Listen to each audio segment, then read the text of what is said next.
Krishna Krishna, Hare Hare, Hare Rama, Hare Rama, Rama Rama,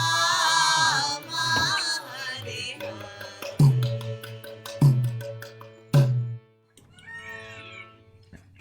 Thank you, Ishan. And thank you as well. I've got an echo here, I think. Check. Thank you, Shivan, as well.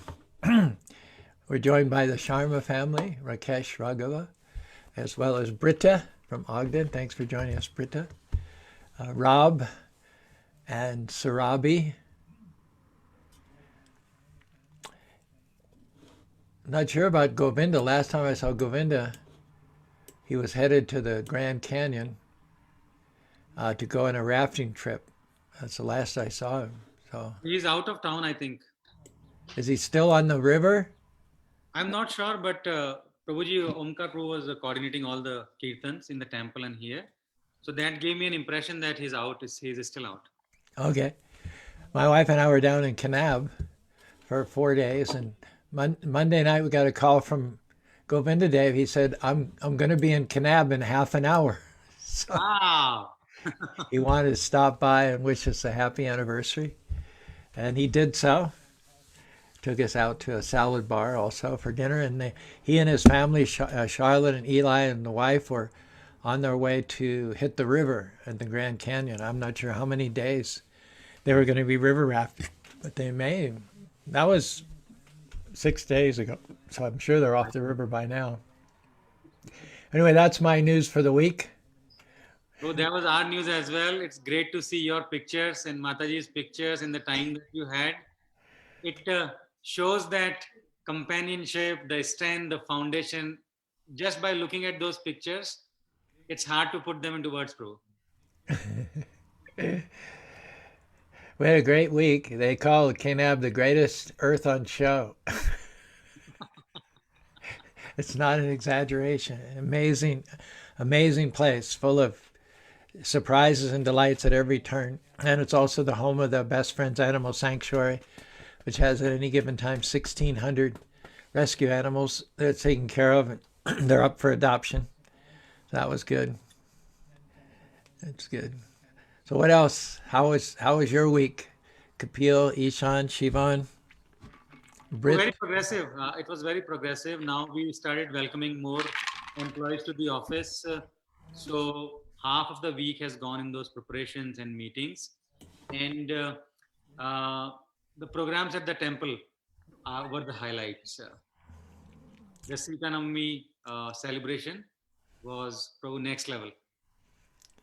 What day was that? I just forget. Thursday. Thursday. Good attendance? Yes, very good attendance, especially considering a weekday. It was a very good crowd. There's a good graphics now to advertise these events. It's Prashant, right? Yeah, he was there yesterday. We were talking about it. Yes, The graphics are professional. Yeah, my week's also been pretty good. Testing started on Wednesday, so there's that, and then I also got my first dose on Friday, which is also nice. So my arm was sore almost all of yesterday, but hopefully, like when we got to the temple, because I knew I had to keep myself out of going under the weather because it was my kirtan last night. So, but yeah, I've been feeling fine and everything's good. So. The second one is the one that tends to knock you out for a little bit, but we'll see. Everybody's different. My week has been amazing. I got 4 out of 4 on all of my tests. So I got above grade level on all of my tests. So and then I went to school after a long time this Thursday at Sitanomi. So in the morning I went. I had to wake up earlier than usual. That's why I didn't like it that much. And it was very fun there, and I'm super happy that like there's only 2 weeks left of school. So it was a lot of fun going to school, but but nevertheless, you don't mind that there's only 2 weeks more of it before you don't have to go to school again. Good report. Nice, nice. And Goldman Sachs, is everybody coming back to the office, or is it still in shifts, Kapil?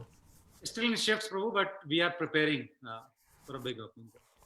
We're going to have to do the Festival of Colors, I assume, without the help of Goldman Sachs. I read an email that they're not going to do their community program until August. Correct. We have deferred them, but we can do it informally.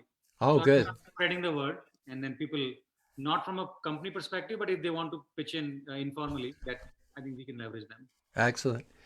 We had originally scheduled the Festival of Ogden yesterday, and we canceled it on our ticket page and everywhere, but there were some websites that still were carrying it. So all day long we were getting calls from people that were at South Stadium Park wondering what happened to the festival. So that was a bit of a snafu, but we'd done everything we could to let people know, but still some other websites carried the information. It wasn't canceled, and a few people were even able to go through the back door and buy tickets, so we had to refund people. Did you get any whiff of that up there in Ogden, Britta? No, I didn't. And it's funny, we went for a walk over that park yesterday too, and I didn't see anybody there, but it Was there a shadow Festival of Colors going on? there were a lot of people gathered. I just assumed it was for a picnic. Now you know why they were gathered. Wow, makes more sense now. What highlights of your week and Alexander's week and Jason's week? It's just been kind of wrapping up school mostly. That's sort of been, we've got one more week, so that's what I've been focusing on. Been reading a lot more than writing this week, just being kind of contemplative. And then one of my students' family owns this little vegan restaurant here in Ogden, and she gave me a gift card for Teacher Appreciation Week. So I went to check it out. It was really good. So that was probably the highlight of my week. Nice, nice. What's the name of it? It's called Cuppa. Okay. UPPA. Yeah, it was pretty good. Cool. Normally, I don't say anything negative at vegan restaurants because they've all been first class. But they serve a vegan lunch at the Best Friends Animal Sanctuary. It's only $5. The view is spectacular. It's out on a deck overlooking this magnificent canyon. The salad bar is great. The price is great. The view is great. But I'm not going to say anything negative. But, I was thinking that a lot of people come there from all over the world, most of whom are meat eaters, and they're probably getting their first taste of a vegan meal there. And,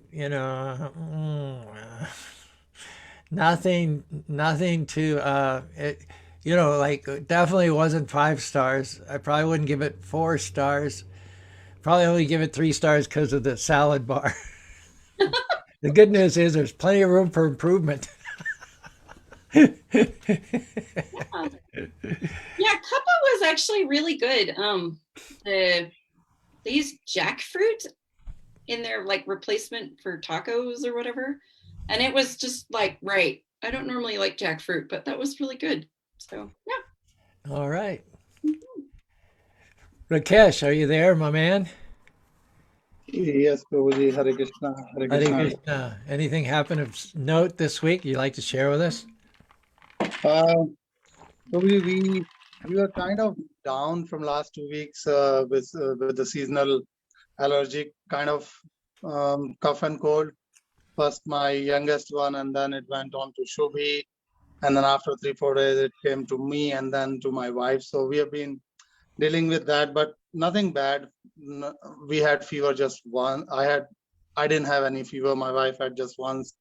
Kids were down with just 1 or 2 times, but still having sore throat and cough. So we didn't go to the temple. We were like, okay, we'll stay home.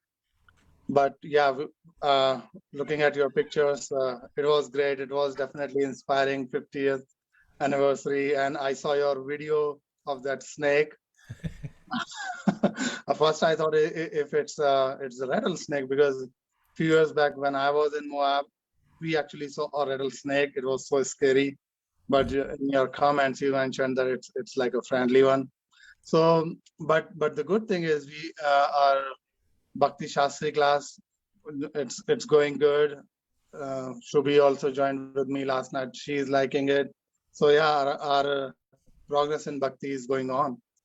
So that's a good thing. We were not down by the weather that we couldn't do anything. So Bhakti is still on. So that's good. That's the best news. The bhakti is going strong. Surabi, Yeah. how are you today?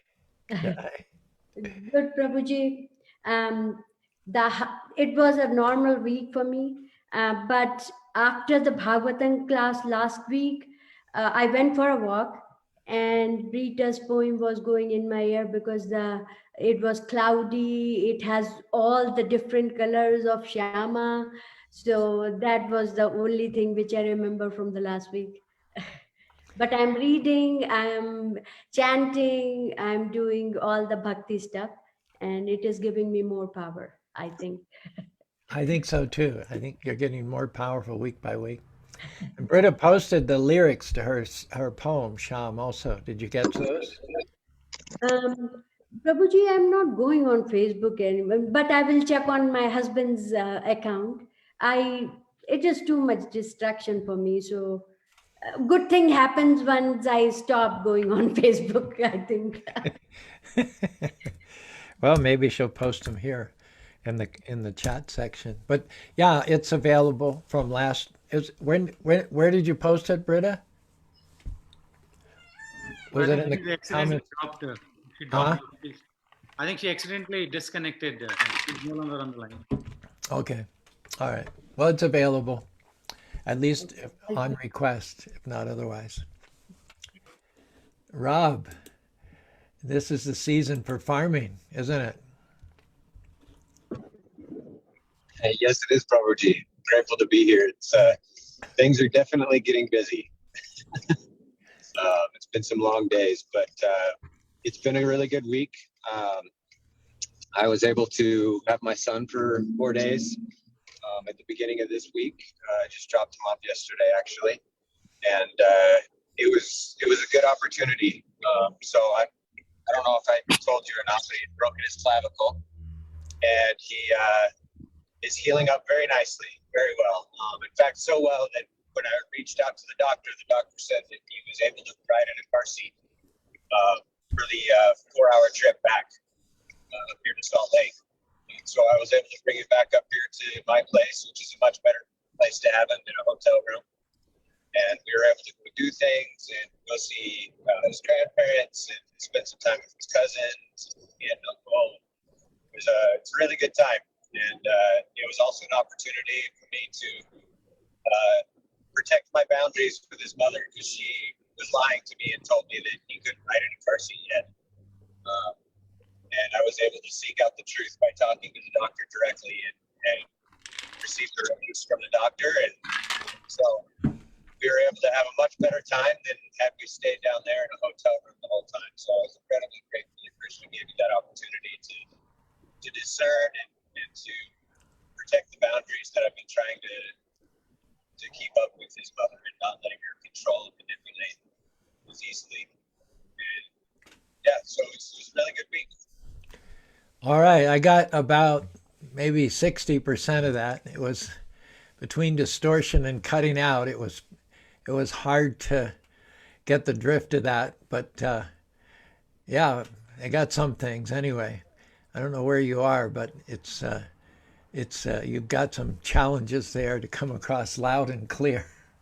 I'm on the road right now. Okay. I'm having lunch with a friend of mine I haven't seen in a very long time, so I'll probably end up having to jump off the end of the call, unfortunately. Well, good to touch bases with you. Hare Krishna. Hare Krishna. Hare Krishna. Yeah. So we go back to Kapilji, home. If you want to involve the boys, that's so much the better. But we're in the 33rd verse of the second chapter of the first canto. Take it away. Hare Krishna, everyone. So it's the 33rd verse, right? 1.2.33.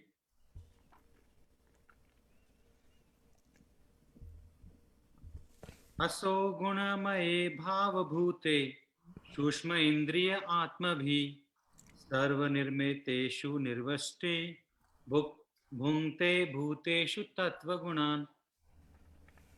Translation and purport by His Divine Grace Swami Srila Prabhupada ki jai. The super soul enters into the bodies of the created beings who are influenced by the modes of material nature and causes them to enjoy the effects of these modes by the subtle mind. Purport. There are 8 million species of living beings, beginning from the highest intellect, being Brahma, down to the insignificant ant, and all of them are enjoying the material world according to the desires of the subtle mind and gross material body. The gross material body is based on the conditions of the subtle mind, and the senses are created according to the desires of the living being. The Lord, as Paramatma, helps the living being to get material happiness because the living being is helpless in all aspects in obtaining what he desires. He proposes and the Lord disposes. In other sense, the living beings are part and parcel of the Lord. They are therefore one with the Lord. So as it mentioned that there are 8.5 million species. And we are so glad that we are sitting here on this Zoom in this form. So there is a lot to be thankful about. There is a lot to be thankful about this reciprocation. As I think in our scriptures it says, Ahar nidra bhay maithunam cha samanya etat pashurve naranam dharmo hi tesham adiko vishesho dharmer hina pashubir saman. And I think this verse goes well with that saying, because this propensity to eat, mate, defend, and sleep is there among all the other species. But we are blessed. Now, the reasons could be different for all of us, but we are blessed to be in this form, to at least know that there is someone who is not only beyond, but who is also supreme. And in Bhagavad Gita, I think 3rd or 4th chapter, Krishna says, Prakrtiye kriya Gunaya karmani. Yeah. Prakrtiye kriya gune karmanani sarvasya ahankar vimud atma karta ham ati manyate. But I think because of these modes, we feel that we are the doer. Whereas what Krishna is saying, that the super soul enters into the body of the created being who are influenced by these modes. But the last thing he wants us to feel that I am the doer. But he says that one may feel that because you are influenced with those respective modes. So that's my understanding of this verse. Let's just clarify for someone who may be unfamiliar, the species of life. Is that, I have a couple of questions. One is it the same species as what Darwin's talking about? And the other is, are all those species of life to be found on this planet? It's the first thing is this shallow understanding that this is the only planet. There are n numbers of planets, and that's what we are saying. It's all the species which is beyond what Darwin has said. So 8,400,000 species spread throughout all the planets. And how many of them have life? Well, I mean, obviously, all the species would have life, right? No, how many planets have life?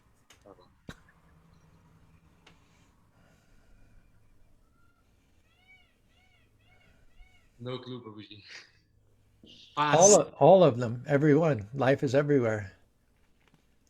Everywhere there's life, isn't it? Is there any place where there's no life? In the water there's life, in the air there's life, in the ether there's life, in the fire there's life. So what are the planets? They're just different combinations. Some of them more water, some of them more ether, some of them more air, some of them more fire. But none of those damages the soul. None of those makes it so uncomfortable that the soul can't live there. It just takes an organism unique to that particular environment. So every planet is is full of life. Every planet has cities, every planet has governments, every planet has its president, its lokapal, the head of the particular planet. So we don't know how many of those 8,400,000 are coexisting with us on this planet, but that's spread throughout unlimited universes. And then the word used is not, Prabhupada translates it as species, but the word is morti. So what does morti mean?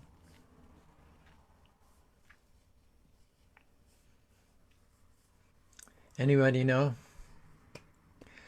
Morti means form.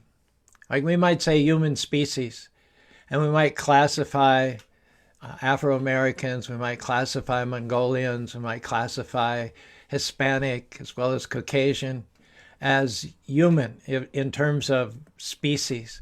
But each one of those would be a different morti. Morti means shape or form.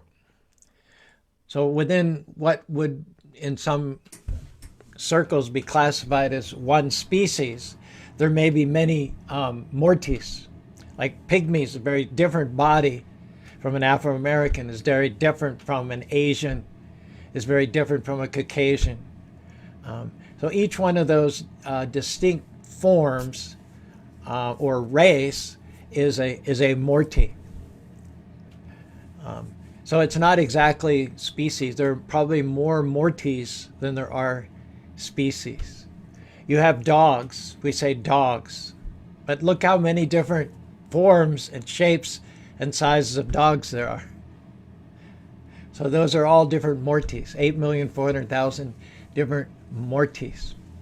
And in all of them, there's life. Now, what does Krishna claim as his relationship to all those different mortis, those different life forms? All of them, sorry, go ahead, Bhaiya. No, go on, Rakesh. Krishna mentions that all of them are his sons. So he's claiming that he is the father of all these murtis. In which chapter is that? Do you know the verse at all, Rakesh? No, Prabhuji, not to that level. Okay. 9th chapter, 4th verse. Sarvayonishu. Mortia. Again, the word mortia sambhavantiya. He again uses the word morti. He says, Aham bija, I am the seed-giving father, mortia sambhavantiya, of all these mortis. And these mortis, they emerge from material nature, right? Every body is made of matter. Is that right? Am I right? Yep. Okay, but why do the bodies take different shapes and forms? Because matter itself is just matter. It doesn't move itself. It's inert. It's dark by nature. So why do we find 8,400,000 different kinds of forms? So one of the reasons is desire, and what the desires that we have, especially the consciousness at the time of leaving the body, that defines. And then obviously, whatever we have done in this lifetime is also a direct contributor to that. So the different forms are attributed to the living entities who enter into those forms according to the desires, karma, and consciousness of their previous lives, right? Yep. And what's the role of the modes of material nature in all of this? Goodness, passion, and ignorance. Because the combination of them kind of determines which body or like which form you're going to take, right? So like at the end, if you're thinking about something that's, extremely like, like about food or like meat eating, then you might become an animal that's like a carnivorous animal, right? So that's, you're certain like the modes that you were thinking at throughout your lifetime, not just at the time of death, those kind of determine which body you're going to go into, which is, predominantly a certain mode of material nature. Prabhupada said there are 3 modes of nature. Just like there are 3 basic colors. I don't know what they are. Yellow, what? Red, green, and blue. Red, green, and blue. Okay. So how many, from those 3 basic colors, how many different colors can you get? So over 1.6 million, Prabhu. Is that how many colors? I don't know. Is that right? Yeah. So that defines the RGB mode in the computer. So 1.6 million.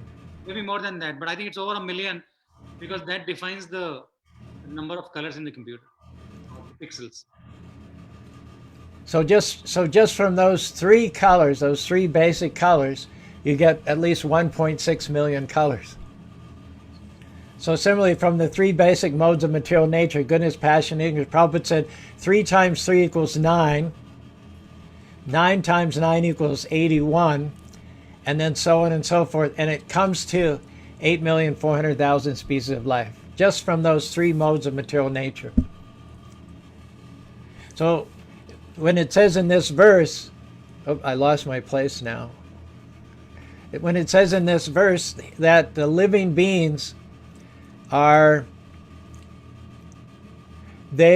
enjoy the effect of these modes by the subtle mind. So the reason there are 8,400,000 species of life is that there are 8,400,000 different kinds of psychology behind them. Different proportions, combinations, and permutations of the mode of ignorance, the mode of passion, the mode of goodness. Each one of those species represents a certain mixture. There's a fraction of goodness, a fraction of ignorance, and a fraction of passion. And that results in like a duck-billed platypus, or a sloth, or a wolf, or an elephant, and so on and so forth. So it's due to our mind in connection with the modes of material nature that we find ourselves in one of the 8,400,000 different species of life. It says, Purusha Prakriti Stohi. You know that verse, Ishan? Purusha Prakriti Stohi. Bhukte Karanam Guna Sangasya Sada Sat Yoni Janmashu.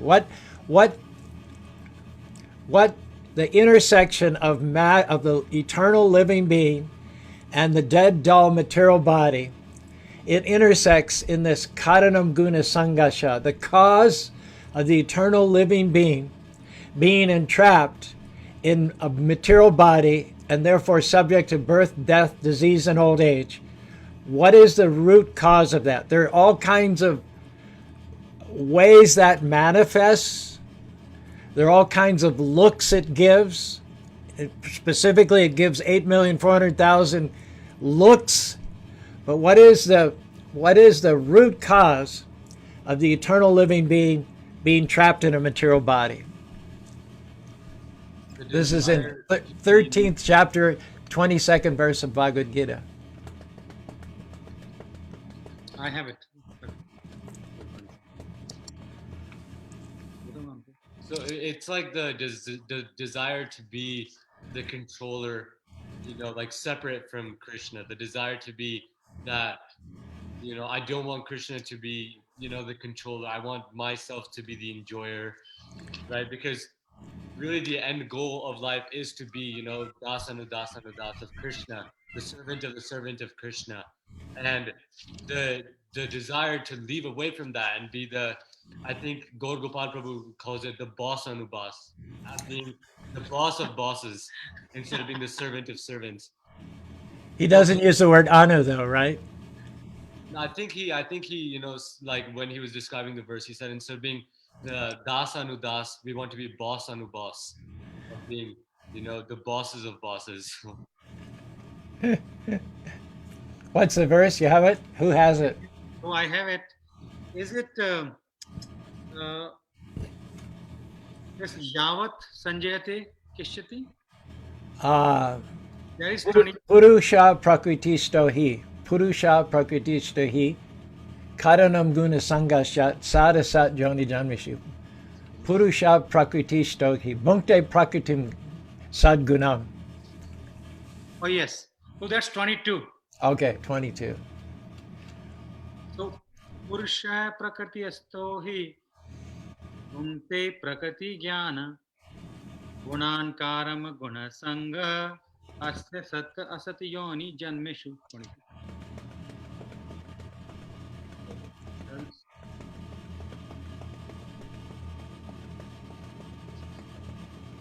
Translation and purport by Srila Prabhupada.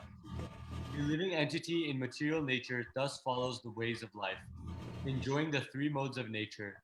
This is due to the association with that material nature. Thus, he meets with good and evil among various species. So what does that mean to you? So it describes how um, these three modes of material nature determine our certain ways of life of each specific species, right? And so it's the balance of those three modes, not necessarily the balance, but like kind of how those three different modes are present in each different type of species, um, and thus each different species has a different um, risk, like a different calculation of what is good and bad, what is good and evil, and thus they meet good and evil in different forms among different species. For example, like um, during the fear lecture, you talked about how like a human is scared of a cockroach, but a cockroach is scared of a cat, or like a mouse, which is scared of a cat, and that cat is scared of a dog, who's also scared of a human. So each different species has a different, okay, this is like what is bad for me, and this is what is good for me. And those are determined by the three modes of material nature. Surabi, you have it there also? Do you want to add to what Ishan's saying? I'm a little lost right here. I need to read more before I can comment on this one. Britta, what does that mean to you?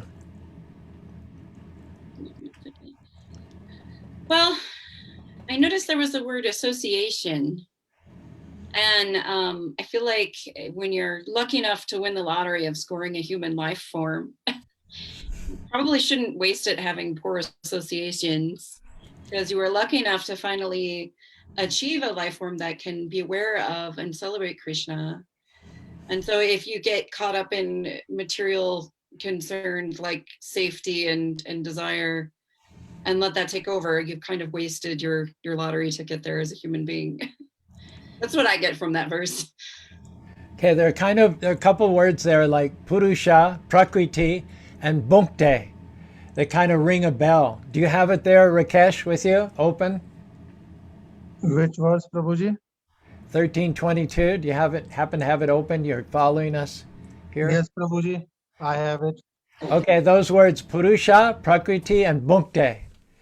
Purusha means the supreme controller, Prakriti means subordinate nature, and Bhukti means enjoy.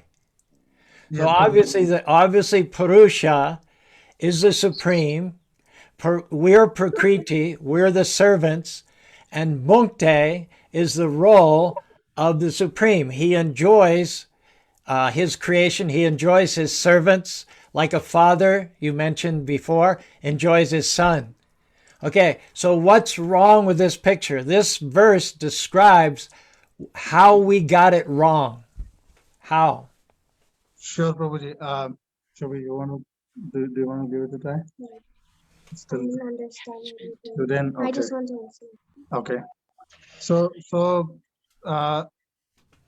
as this verse says, like Krishna or the Supreme Lord, he is the Father, and there is nothing wrong when he, as the Supreme Creator, enjoying through this Prakriti. The problem is that we, as a human being, didn't get it correctly, and when we think that, oh, we are like few weeks back we were reading some verse, and in that it was explained that how we are the part and parcel of the Lord, which means we also have the same qualities, but in very minute level what the Supreme Lord has in himself. And it's up to us which particular quality we want to cultivate to progress in bhakti. The problem happens when we think that just because the Supreme Lord is the enjoyer, I can be the enjoyer and I can be the controller of the other species, like how humans are now trying to control the other species, animals, and like these slaughterhouses. They are using all of their powers for their sense gratification and enjoying. That's the problem. As long as we understand that we are just a cooperator in the enjoyment, and all the enjoyment goes to the Supreme Lord, nothing wrong with that. The whole problem and why we are seeing all these suffering in this world is because we want to enjoy. we are not helping the Lord to enjoy. Because if we understand that we do not have the power to create any species or give life to anything, then cannot it's hard for me to understand why people kill other species and enjoy. They are enjoying themselves. There is no Lord who will say, okay, yeah, you go and kill an innocent species and enjoy, and I'm enjoying it. So I think that's the root cause of the problem. We are not getting that point. Nicely explained.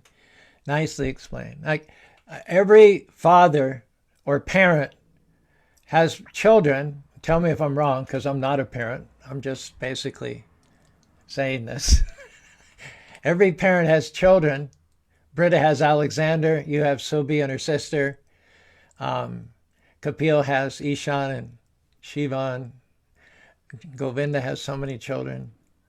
Saravi. Prabhuji, we all are your children. You are father to all of us, and so many of your children who get connected with you through Facebook and so many online mediums. So you are father for all of us. Well, when I see like Shivan giving a nice lecture in the temple room, I enjoy that more than myself giving a lecture.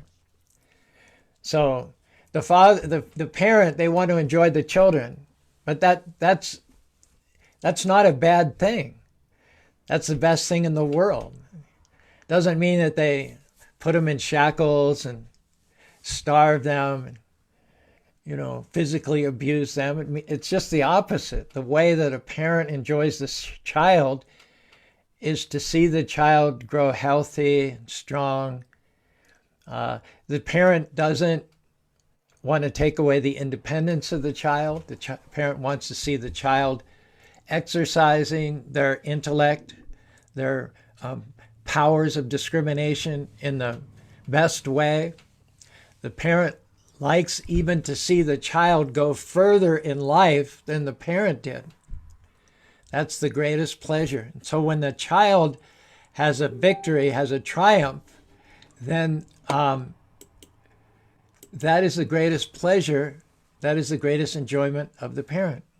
So the fact that we are to here for Krishna's enjoyment does not in any way imply that we're exploited, that we're taken advantage of. Krishna has everything. He has it all. He doesn't need anything. He produces us for our own good. He looks after us. He monitors us. And if we want something, we don't have the ability to get it, but he gets it for us. What did you want to say, Ishan? Oh, yeah. So I just wanted to add that, like, the whole reason Krishna came as Chaitanya Mahaprabhu was to, like, experience so, I mean, the way I want to put it is that by serving, like Krishna, the byproduct of that is for that we're also enjoying the process, right? So it just adding on to what you're saying, that not only is he not putting us in shackles, but, like the food you offer, like it'll always taste better, right? Like just good food, like in the mode of goodness, right? Good sattvic food will always taste good. And, and that's a byproduct of like us serving Krishna with offering him food. That food that comes is also really tasty. Kirtan is meant to serve Krishna, but also like everyone that's involved in the whole Kirtan also really enjoys that process. So it's not just that like Krishna is the enjoyer, but a lot of times the devotee is enjoying that process. And that's why Krishna, like to experience that other form of enjoyment, came down as Chaitanya Mahaprabhu to experience what it is like to serve Krishna and the enjoyment that you get from serving him. Krishna is the best. He's the Param Purush. So he gets the best, right? He gets the best food. He gets the best clothes. He gets the best offering of dance and music. And then we get the remnants. We get to sit in on all of that. We get to taste that. We get to see that. We get to smell that. We get to associate with the people who are putting God first place in their lives. That's the highest standard of enjoyment. Like from being mundane and on our own and independent, almost like orphans, we come into the king's palace and we live like kings. We're servants. We're still servants. We're not the king, But because we're serving the king, we basically enjoy the same clothes as the king, the same food as the king, same transportation as the king. Like any servant lives in the same house as the master, drives the same car. You can, after the master's finished with the clothes, he'll pass them on to the servant. So being a servant of the Almighty Lord is a far higher position, more privileged, exalted position than being a Bill Gates in this material world. Is that fair to say? Because like one time Bill Gates, like if you're Bill Gates this life, for all you know, you could be struggling the next life, right? But He's struggling in this life. His wife just left him, by the way. She dumped him. She dumped the richest man in the world. He just got dumped. Like any teenager in junior high school. But go ahead. I didn't mean to interrupt. No, that's exactly a fair point, right? Like I was referring more to like financially struggling in the next life, and but like when you're in the spiritual context, right? You know that like you're just trying to do enough of everything, right? Just have enough money, enough food, right? You're not trying to go overeating or trying to gain more money, because you're not trying to have anything that would distract you from Krishna. Everything that you're doing is surrounded by Krishna. You're doing everything for Krishna. And so in that context, there's two benefits. A, that stays, into the next life. You can, that karma you've built up will help you in the next life, and that will help you in the next life. And hopefully, you can go back to Godhead as soon as possible. And then also there's the other benefit that you're not struggling in any other form during this life. If I'm placing Krishna at the center of everything, you don't have any complaints, because everything that happens to you is because Krishna knows, like, it's for the best. It's happening because it's happening for you, not to you, as you said in your lecture. So there's obviously like positives everywhere around if you're serving Krishna in the mood of that you are the servant and he is the enjoyer. So the question arises, if we want to do things that are contrary, that are not in our best interests, if we want to forget Krishna and act independently, we've established that we're not independent. We're not the doers. Krishna is a doer. It says man proposes and God disposes. So why does God give us the results? And knowing that those results are going to distract us from the main purpose of life. Why does he give us that? Why does he yield us the fruits of our independent, rebellious hearts? You'd think his purpose would better be served by frustrating us and stymie us at every step. So my understanding is in Bhagavad Gita, Krishna says, Ye yathamam prapadante, tanstesham yamaham. Whatever, the way you come to me with a particular mindset or an aspiration or a desire, I'll give it to you according to what you want. Any other thoughts on that, Surabi? Krishna does everything. So why does Krishna comply? Why is he in compliance when we want to do something that's not in our best Krishna conscious interests? Why does he do that? Any thoughts?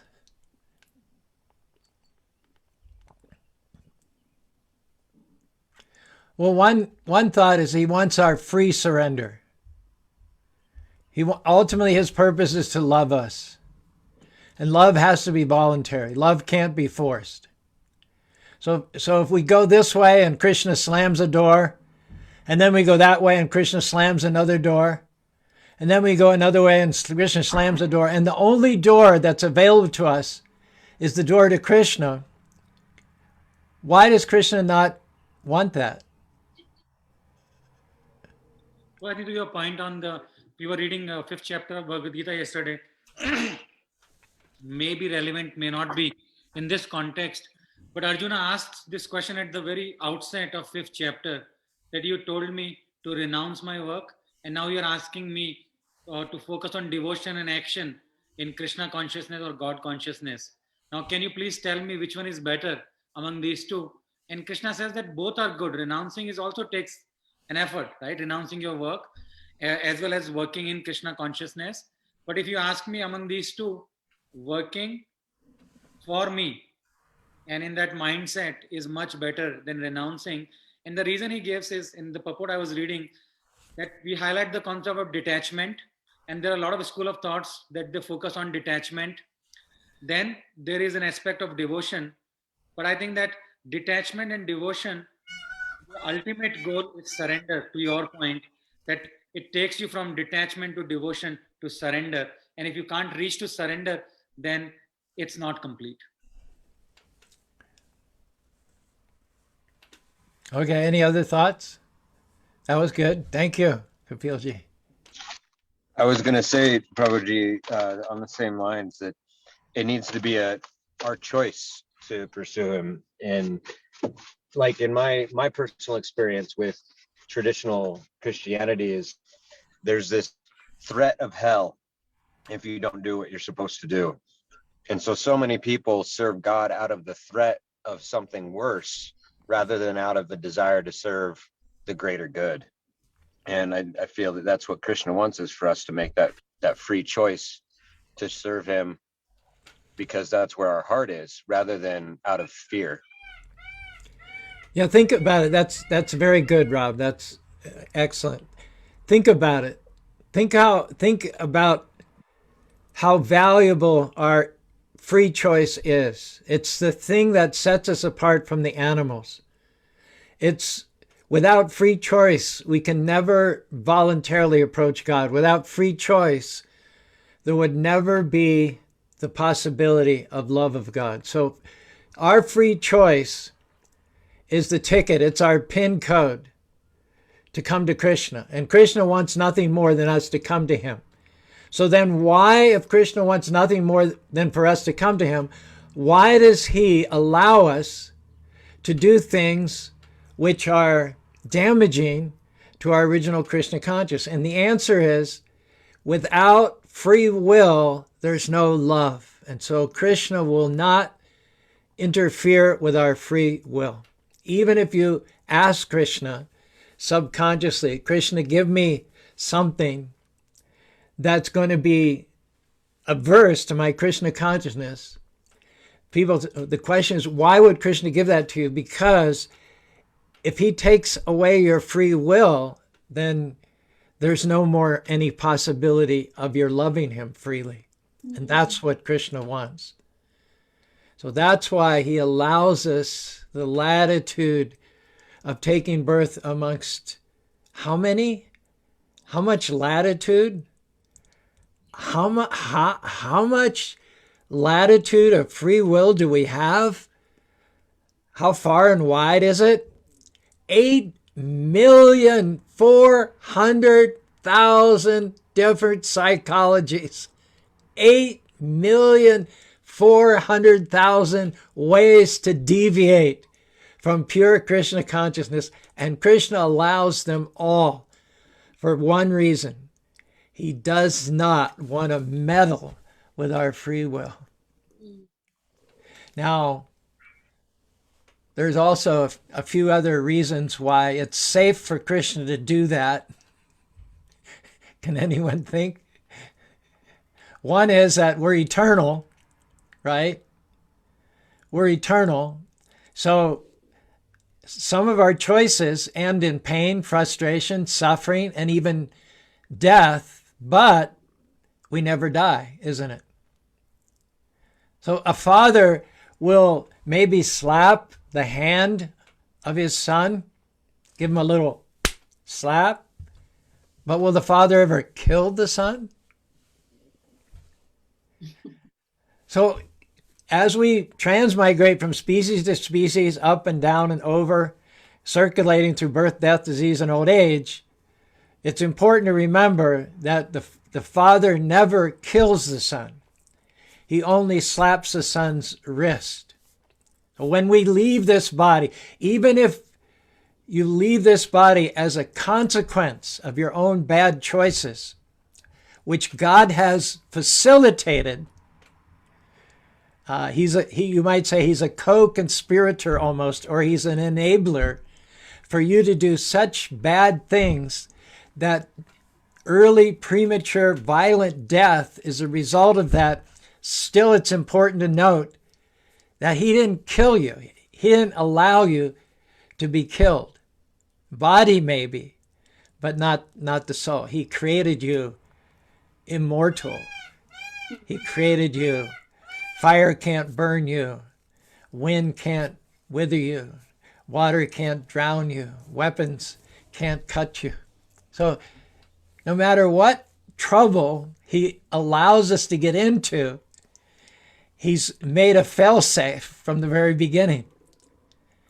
Natu evatma jatuna sham natom neme. Never was there a time, Krishna says, when I did not exist, nor you, Arjuna, nor all of these kings. So there's only so far we can go with our errant behavior, errant sinful behavior. There's only so much pain and so much suffering beyond which we're still existing, we're still learning, we're still some or other with our free will intact, our most valuable asset, the thing that distinguishes us as unique amongst all the various species of life. We still have, you might say you're underwater, you're going down for the third time, but you've got your free will. You've got your hand up and your free will still up there above the surface of the water. So in all of that, the free will is still there. Now, it's not very evident if you do take birth amongst the subhuman species of life. That's true. It can be very repressed, but essentially, we're never deprived of our free will. So there's always that great hope that we can get reconnected to Krishna and go back to home, back to Godhead.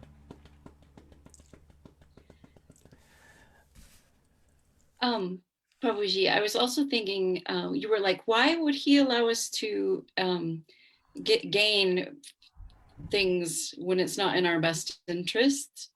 And I was just thinking of an experience I had recently with my son, where we got cherries, and of course the cherries taste good, and so then he desires the cherries, and I tell him, you just want to have a few, because if too many are going to be bad for you, right? Now I tell him that, and he heard it, and I could have stopped him, but sometimes just going through the experience of the bad thing that can happen to you through your free will is a better lesson than me as the parent just being like, don't do that.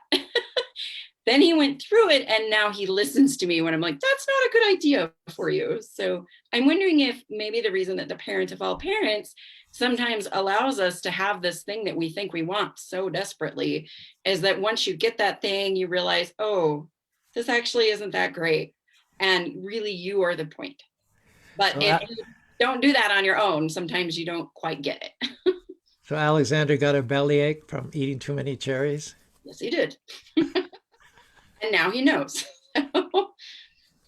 Anybody else want to comment? That's an excellent point. That was the next thing. It doesn't happen to you, it happens for you. Imagine a father, he has 3 sons. He tells them, don't touch fire. So for 3 of them, the experience of hearing it from their loving father, that's all the experience they need. They're not going to touch fire because they're intelligent enough that the experience of hearing from someone they trust is enough to rein them in, to keep them from venturing into a dangerous place. But there'll always be one, won't there? Which one is it, Ishan or Shivan? Or maybe you only have 2. Maybe you have to have 4 in order to have just one. Maybe Ishan and Shivan are both hearers. They're both good hearers. But if one son just doesn't believe it, he's skeptical.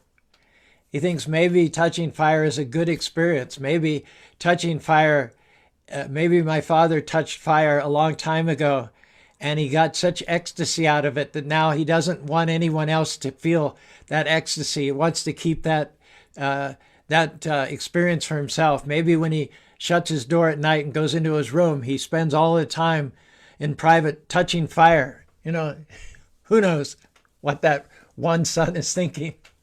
So for some reason or other, he thinks there's more to it than just avoidance. And so he puts his hand into the fire.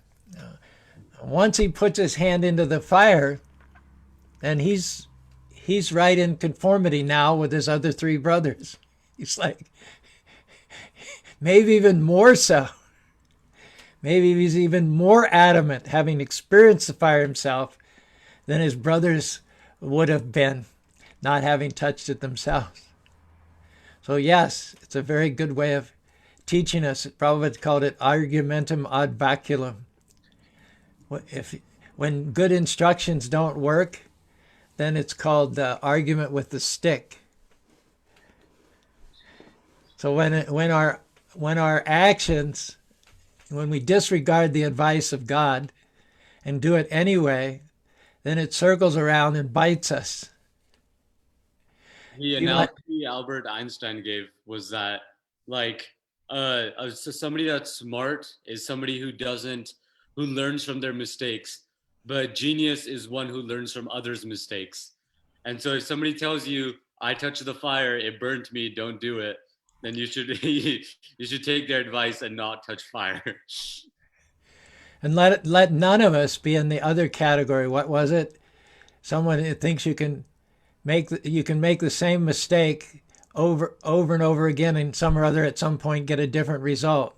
Let none of us be that category of fool. Let once be enough. Thank you, Lord. And we see also, someone says, well, if I had a past life, what good is it? Maybe there were lessons I learned. Maybe there were consequences that were unpalatable, unpleasant, miserable as a result of my actions. But I don't remember them. So what good do they do me? What do you answer then? So, Prabhuji, like if in our previous life, even if we didn't have any good experiences, but if in that life we were blessed enough to have consciousness, then if we did any service to the Lord, or if we took even one single tiny step on the devotional path, that's gonna stay. So that's the good thing we might have carried forward from our previous life.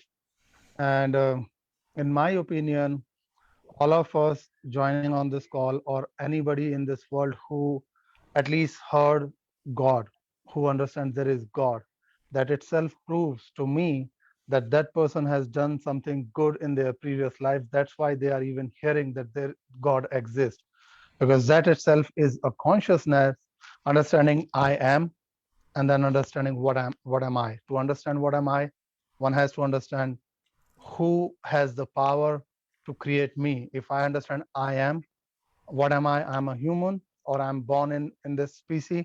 Then there is a power who is creating all these different species. Forget about any progress on the devotional path. Understanding that there is a devotional path itself proves we have some previous karma from our previous life. That's why. And now it's up to me whether I want to progress it from here and move ahead, or I just want to ignore it and then again take another birth. So path is already there.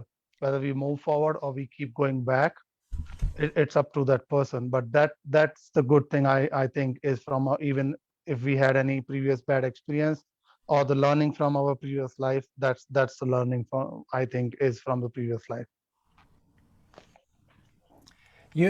Some people, they just do something naturally. It just comes to them. They don't have to think about it. They don't even have to practice. They don't even have to train for it. They say Mozart was a musical genius from the age of 5 without having had the time or even the physical maturity to practice. So that's That's something that's carried over from a past life.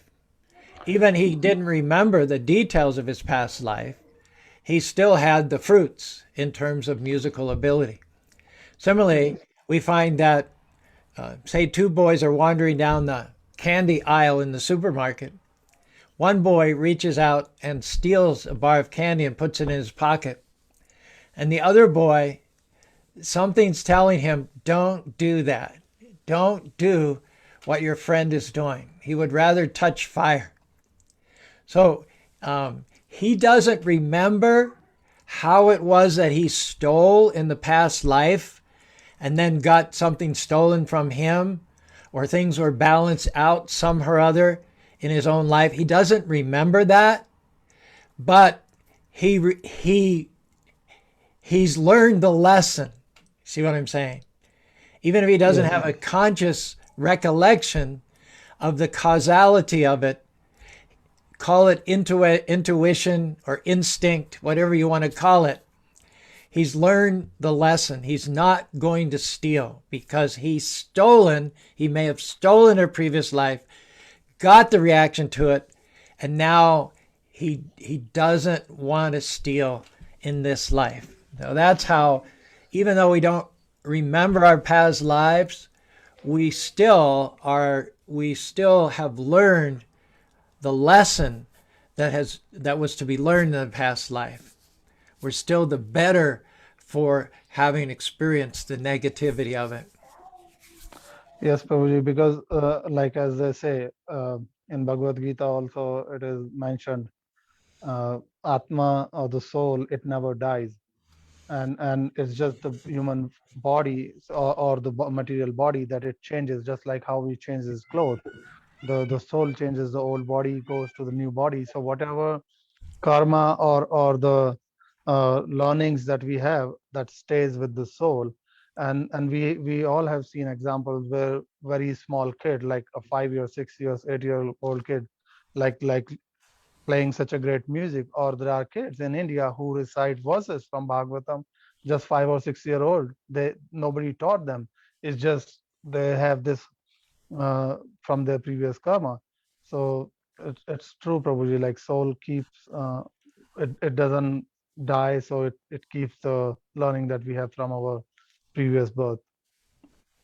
The verse I remember from the Bhagavad Gita is Neha Brikmanasa asti pratyavayo na vidyate swalpam api asya dharmasya trayate mahato bhayat, which means or I'll just read the translation. In this endeavor, there's no loss or diminution, and a little advancement on this path can protect one from dangerous type of fear, which is the fear of staying on this planet and in the cycle of birth and death. That's verse 2.40. Yeah, 2.40 in the Bhagavad Gita, which definitely like elaborates on the fact that you can't run out.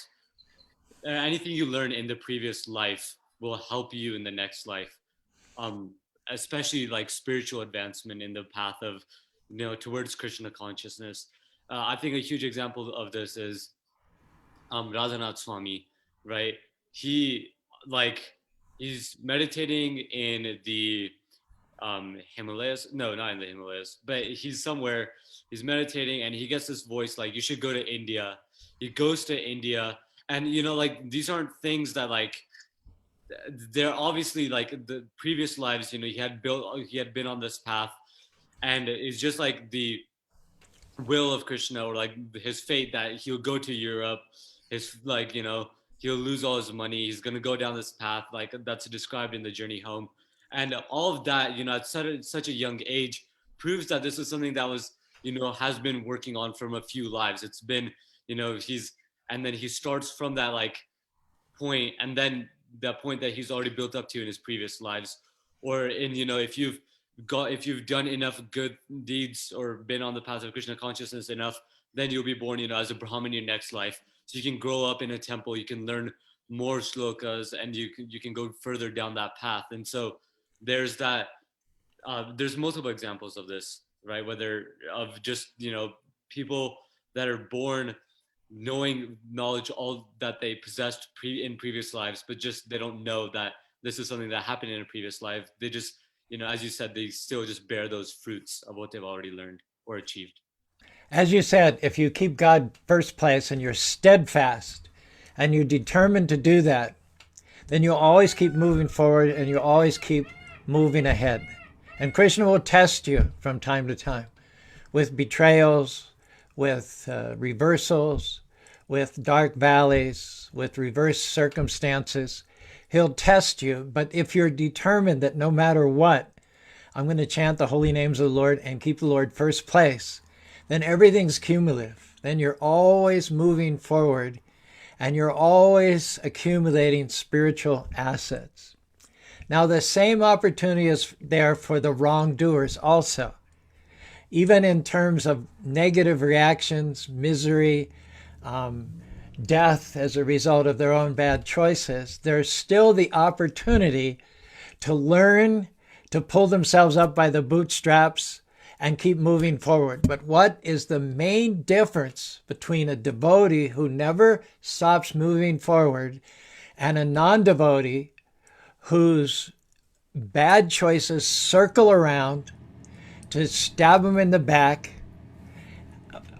What is the most damaging attitude that a non-devotee can have that keeps them from moving forward? It keeps them making the same mistakes over and over again, getting the same reactions, and never getting improvement for it. What is the mentality that we who want to progress must avoid at all costs?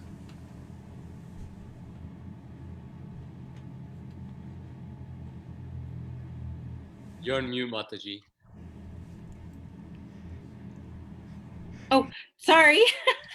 Okay, I don't have literature to support this. It's just been the experience I've had in my own life. But the attitude of I'm in charge has always been what's come around to bite me. So being able to surrender in devotion has been the thing that has absolutely changed my life for the better. So I don't know if that's in the literature, but in my own personal life, it has all been about the surrender. Whenever I think I'm in charge, I always find out I'm not. Yeah, Sarabi, please. I have a question too, Britta. Like in the classroom, are you in charge or you surrender to the kids? I know that it is my responsibility to keep an environment where learning can take place for them. If it's me in charge, that also always comes back to bite me. So. Okay, maybe this will help to answer what I was thinking of. Let's say someone fails to learn in your classroom. Okay? Let's say they fail to learn. Okay, who's responsible? Assignment of responsibility, I think, is the biggest pitfall. So who's responsible? Let's take it a step further. Someone doesn't learn, they have to repeat your grade. So what if they blame you? What if they put the blame on you? Well, it's because the teacher wasn't any good. It's because the teacher didn't do her job. Nothing to do with me. It's all the fault of the teacher. So where is that child going to go? What's the future of the child like that? I hate to say it, but sadly, that's not only the student, the parents, and the state's attitude most of the time towards teachers. But if they continue to blame me for their lack of owning their own learning, they're going to struggle forever. Right. I think the biggest thing that gets people stuck, because even negative karma is an opportunity to learn and to put it past you and move forward. But why do people keep doing the same mistakes over and over and over again, getting the same reaction and never learning the lesson? Because they're assigning blame somewhere else. They're not accepting the blame for themselves. Someone said the word blame is be lame. It's be lame. The refusal to accept responsibility, I believe, is the number one pitfall, stumbling block that keeps people in the same place, keeps them stuck without ever moving forward. And you get stuck at the risk of your own health, your own well-being, your mental stability. When you fail to move towards who you were created to be, everything gets jammed up. Everything. It's like the example is given in the old days. Enemy would they would capture a city. They couldn't assault it. The city was too strong for them to assault it. So what they would do is surround it and cut off all the waterways. They would cut off all the sources of water. And when there's no water flowing into the city, people can't drink, they can't wash their clothes, they can't maintain health, they can't maintain sanitation. Disease comes about. Eventually, they have to capitulate because they just become totally weak. And so we need to flow. We need to use our God-given talents and resources in order to serve the Lord. We need to use our intelligence to discriminate. Pravritam cha nivritam. Pravritam, what are the things that we should do that are helpful for our spiritual progress? Nivritam cha, what are the other things that we should avoid that are anathema to our spiritual progress? We need to be able to make these decisions with a clear heart and a clear head, and we distract ourselves, we obfuscate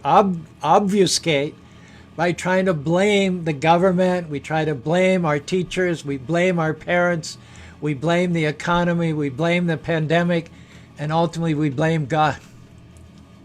Krishna says in the 5th verse, 15th chapter, anyone have that? Surabi, can you find that? 15th verse, 5th chapter. Do you want to read that to us?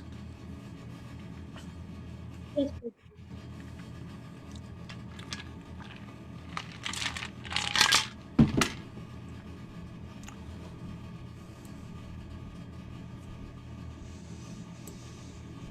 I will read the purport. Those who are free from false prestige. Is it 15:15? 5, I'm sorry, 5:15. Did I say 15? 5:15. Nadate kashatid papam. Okay. Yeah.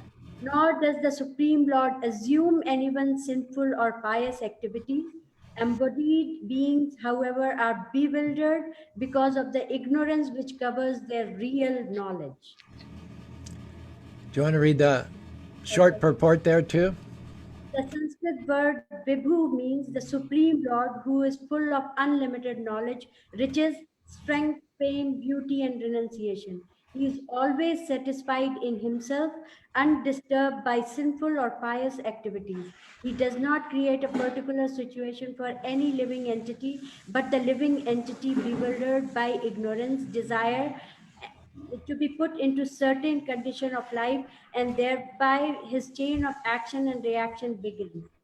So I think the chain of action and reaction begins. That's the main thing to take away. And then a living entity is by the superior nature full of knowledge. Nevertheless, he is prone to be influenced by ignorance due to his limited power. The Lord is omnipotent, but the living entity is not. The Lord is Vibhu or omniscient, but the living entity is Anu or atomic. Because he is living soul, he has the capacity to desire by free will. Such desire is fulfilled only by the omnipotent Lord. And so, when the living entity is bewildered in his desires, the Lord allows him to fulfill those desires, but the Lord is never responsible for the action and reaction of the particular situation which may be desired. Do you want to say anything on that, Surabi? So, like what you were uh, discussing previously, I just learned that diminishing marginal utility, the more you, so like getting stuck into the material world, the more you have it, the less utility you keep getting from every unit of consumption. So, like reaction and action, it says like the chain, which is like circular, and if you get into it, trapped into it, and do not blame. So I can tell you one thing, that my nephew, whose birthday was recently, so I asked him, what are you going, what's your plan, what are you going to do? And he said, if my mom's mood is good, maybe we will go out and do something, just because it is corona, so it has to be family thing only. I said, hey, do not blame my sister, own up your own karma. And he's like, fair enough, fair enough, fair enough.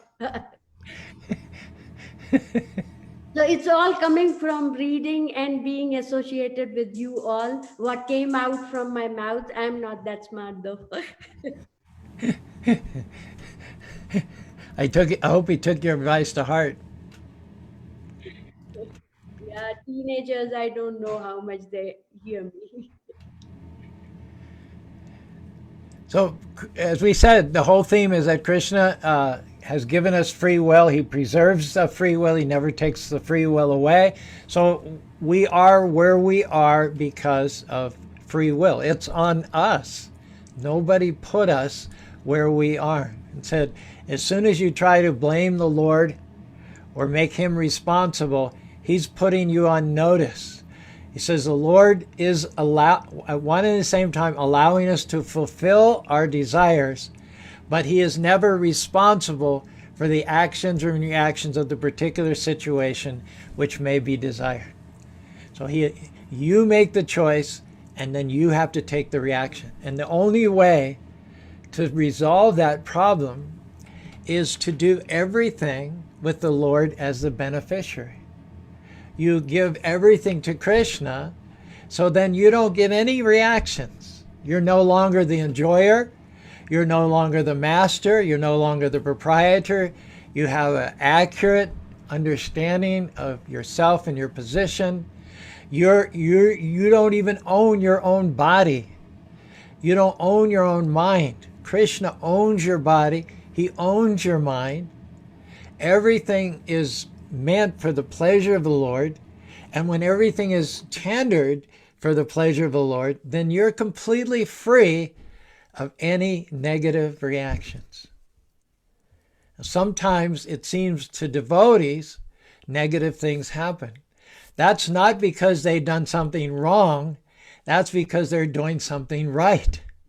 When the devotee apparently gets in trouble, that's directly orchestrated by the Lord, because the Lord wants to show his power in a greater way. He wants to bring the devotee out of that trouble and then make the devotee twice as better off as he was before the trouble ended. So people are going to be amazed. How in the world did that devotee get cured from cancer? The doctor said he was finished. How in the world did he get to be vice president of the company? He was laid off 6 months ago. How in the world did their child, who was running with the wrong crowd, get back on track? The Lord wants to astound people with his goodness.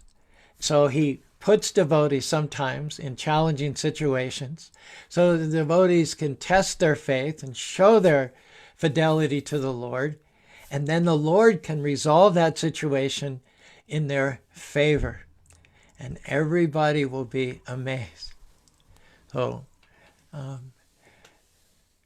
this is a secret to getting free from all miseries, all complications, from getting stuck in one place and having a log jam, having your citadel of your valuable human form of life stopped up and assaulted.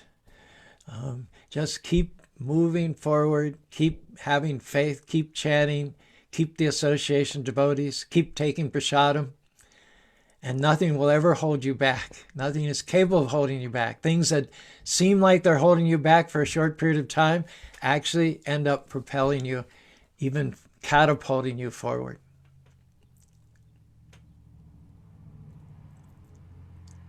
Any?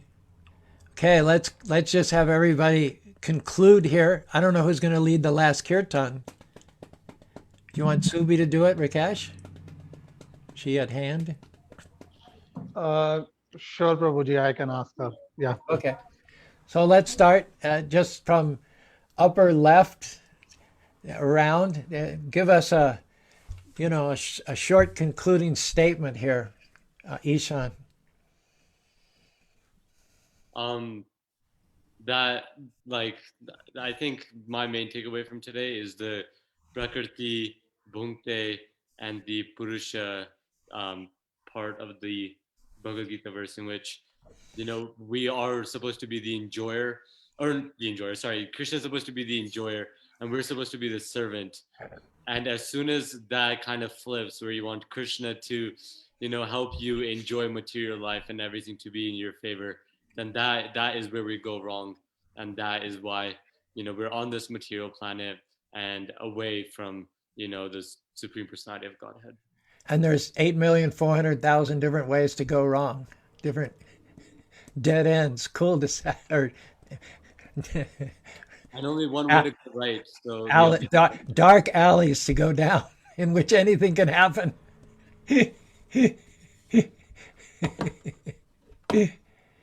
Any other summary statements from your brother or your dad there?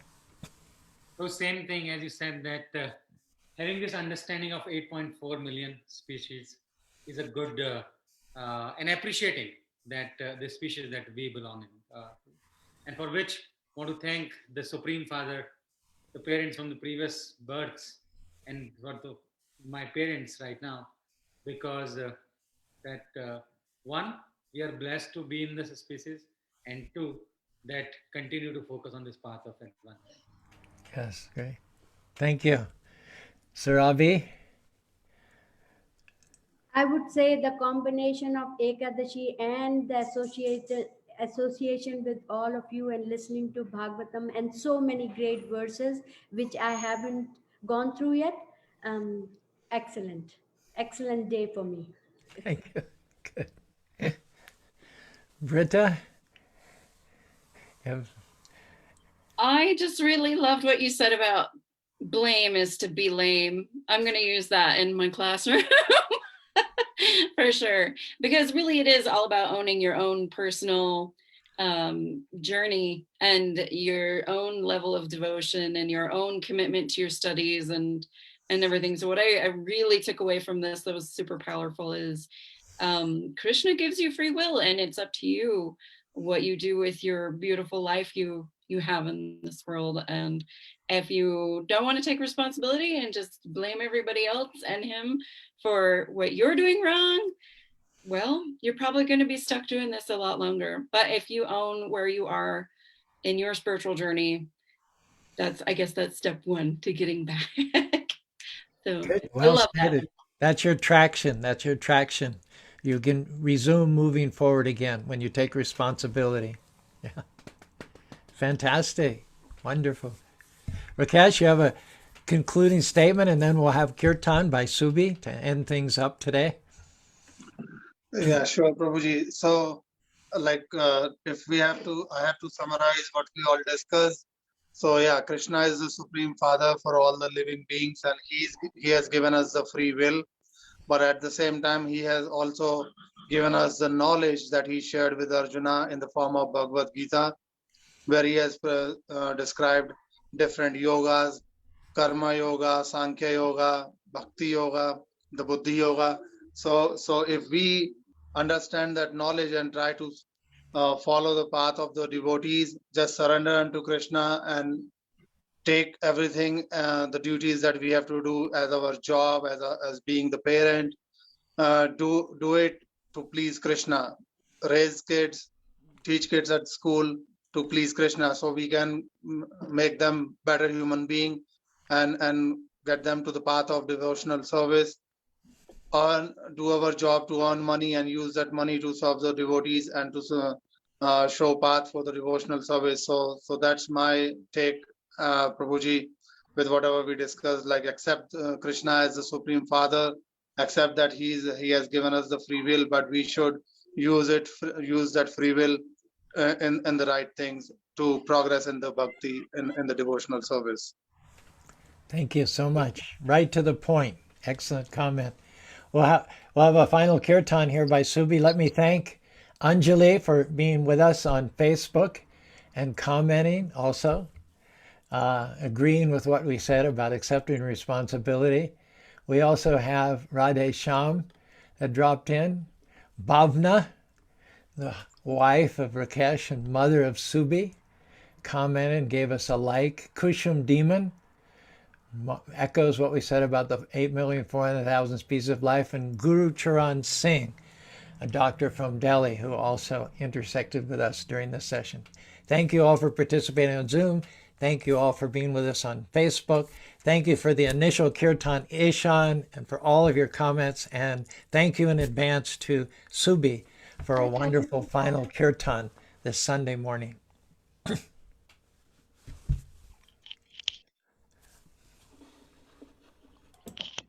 Hare Krishna, Hare Krishna, Krishna Krishna, Hare Hare Rama, Hare Krishna,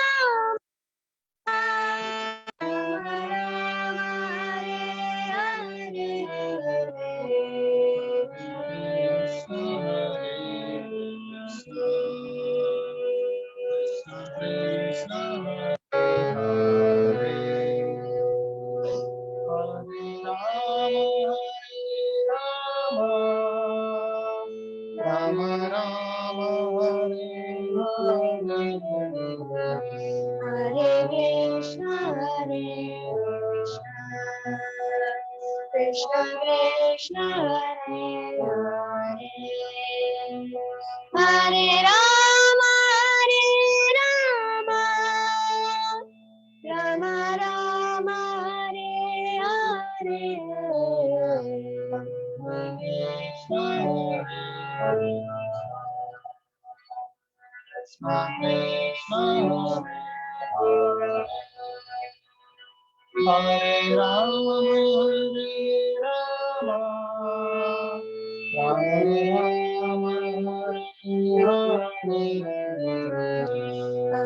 Krishna, Krishna Krishna, Hare Hare, Hare Rama, Rama Rama, Hare Krishna, Krishna Hare Hare Rama, Rama Rama, Hare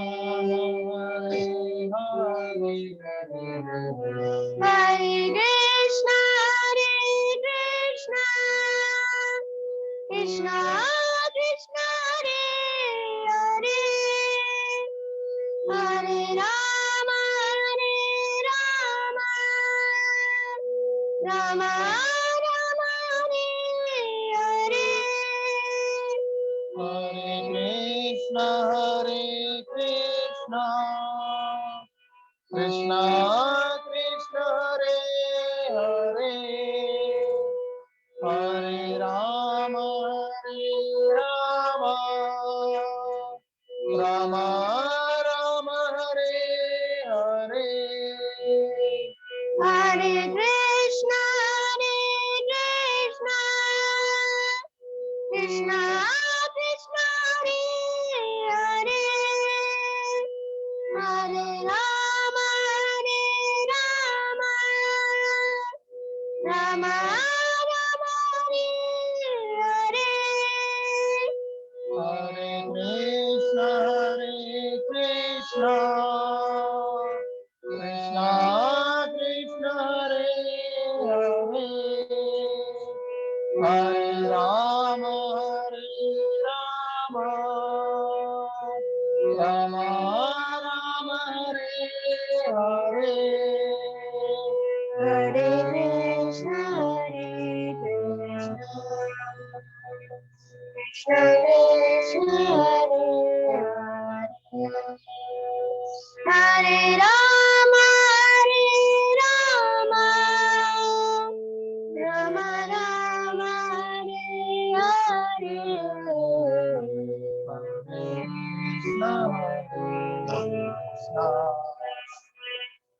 Hare Rama, Rama Rama, Hare Hare, Hare Hare. Good job, Subi. That was great, considering that it was just on the spur of the moment. Couldn't have been better if you'd planned it for the last 3 weeks. Thanks again for everybody, Facebook and Zoom. Let me remind you that Tuesday is a special day. There will be a celebration at the Salt Lake City Temple from 6 o'clock for the appearance day of the half man, half lion incarnation, Lord Nrsimha. It'll be broadcast on Facebook Live. There'll be a special guest speaker, Anudama, from Washington, D.C., who is the GBC in terms of public relations. He also has a number of temples that he manages on the East Coast. He's a wonderful devotee and a great gentleman and a friend of us in Utah. So he'll be stopping by for the day and giving the talk on the evening. Again, you can catch it on Facebook Live. Also on Tuesday morning when we have our normal class at 7:30 a.m., we'll also talk about some of the pastimes and significance of Lord Nrsimha, the half-man, half-lion incarnation. There is also, I'm reminded by Kapil, the appearance day of Rukmini, which will be celebrated today at the temple. I assume that's from 6 o'clock. Tell me if I'm wrong. And again, it'll be on Facebook Live, but if you're within commute, please go. Last Thursday, there was also a celebration which attracted a very large crowd. So the fact that it's not on our regular feast day is no deterrent from getting a lot of people to come in person to these events. So if that's an option, just jump in your car this evening and also take advantage. Yes, it will be from 6 to 8 p.m. this very evening in the temple. And then the day after tomorrow, again, we're going to be celebrating a festival on Thursday, another festival on Sunday, another festival Tuesday. It just never ends. Just goes on and on and on and on. So those are your options. And thank you for being with us today, virtually on Zoom. We'll catch you next time. Hare Krishna, Krishna Krishna, Hare Hare, Hare Rama, Rama Rama, Hare